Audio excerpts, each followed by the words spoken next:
They just shattered one of wrestling's most beloved stars, and everyone responsible should feel a deep sense of shame. What happened to Bianca Belair, leaving her in tears on live television, was not just heartbreaking. It was an unnecessary and cruel destruction of someone who embodies everything pure, inspiring, and authentic about professional wrestling. The people behind this decision clearly have no understanding of the value she brings to the industry, and if anyone tries to argue that seeing Bianca cry was just good television or compelling storytelling, you either have no heart or you fundamentally misunderstand what we witnessed. This wasn't entertainment. It was the emotional destruction of wrestling's most genuine and deserving superstar. How can anyone with a conscience sit by and watch someone who has worked harder, sacrificed more, and inspired countless fans have their heart ripped out for a fleeting storyline that serves no real purpose?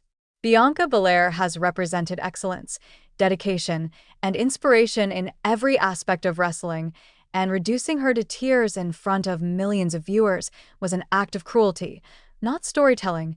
Let's break down this devastating moment in wrestling history. The tears, the heartbreak, and the sheer emotional devastation were not a product of weak writing or dramatic exaggeration. They were real.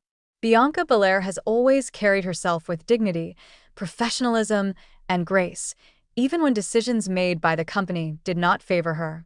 She has been the ultimate ambassador for women's wrestling, the role model young fans aspire to emulate, and a performer who elevates the entire industry simply by existing in it.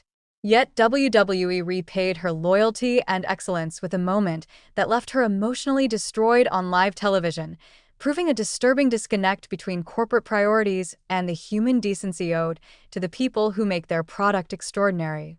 The image of Bianca Belair crying is one that should haunt the minds of those who allowed it to happen, because it was the destruction of something pure, inspiring, and irreplaceable for no reason beyond corporate convenience. What makes this betrayal even more gut-wrenching is understanding the journey Bianca took to reach this point. Every opportunity she earned was the result of years of intense training, relentless improvement, and unwavering commitment. She did not climb the ladder through politics, favoritism, or artificial storylines. She transformed herself from a talented athlete in other sports into one of wrestling's most complete performers, mastering the physical, emotional, and psychological demands of the craft. Every step of her journey was marked by authenticity and excellence. And after proving herself time and time again, she was repaid not with respect, not with celebration, but with public heartbreak orchestrated by executives who seem incapable of understanding the treasure they have in their hands. The corporate decisions behind this moment highlight everything wrong with modern wrestling. Performers are being treated as disposable props rather than human beings with dreams, emotions, and immense value.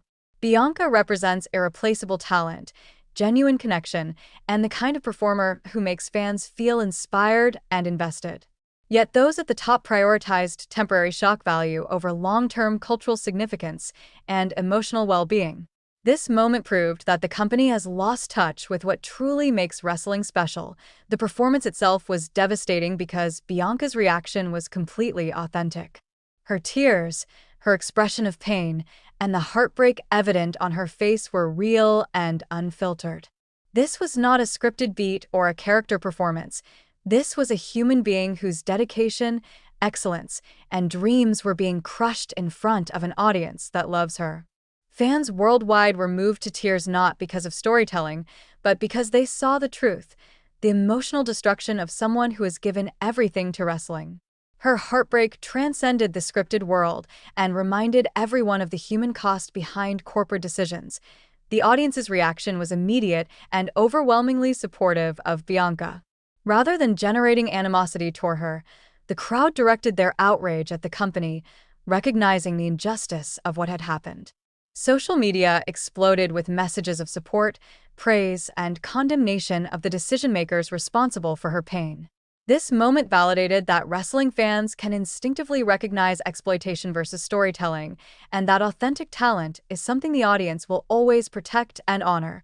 Bianca Belair's heartbreak has far-reaching implications for women's wrestling. It sends a disturbing message to other female performers about how they can expect to be treated, no matter their talent, dedication, or contribution.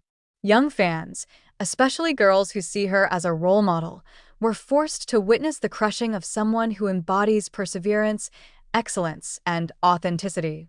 The long-term damage to the culture of women's wrestling could be profound if performers conclude that dedication and inspiration are not valued but instead manipulated for short-term corporate gain. Bianca's journey has inspired countless fans to pursue their own dreams with dedication, authenticity, and relentless work ethic. She is proof that excellence and character can lead to success in wrestling, making the corporate willingness to destroy her emotionally for temporary storyline convenience even more tragic. It demonstrates a profound misunderstanding of the cultural and social significance of her role, both inside the ring and outside, as a symbol of hard work, integrity, and inspiration. From a business perspective, this decision was also short-sighted. Bianca Belair is one of WWE's most marketable and inspirational performers, with appeal that extends beyond wrestling to mainstream audiences and corporate partners. Her value lies in her authenticity, talent, and the genuine connection she has with fans, qualities that cannot be replaced or manufactured. Sacrificing this asset for a fleeting moment of controversy is not just morally questionable, it is strategically foolish. The emotional manipulation that Bianca experienced crosses ethical boundaries. Wrestling at its best creates the illusion of high stakes through performance, not by genuinely crushing the people who make the art form possible. Reducing a performer to real emotional pain for temporary shock value is exploitation, not storytelling. The long-term implications for Bianca's career could be significant, as experiences like this can undermine a performer's trust, willingness to invest emotionally, and overall connection with the audience.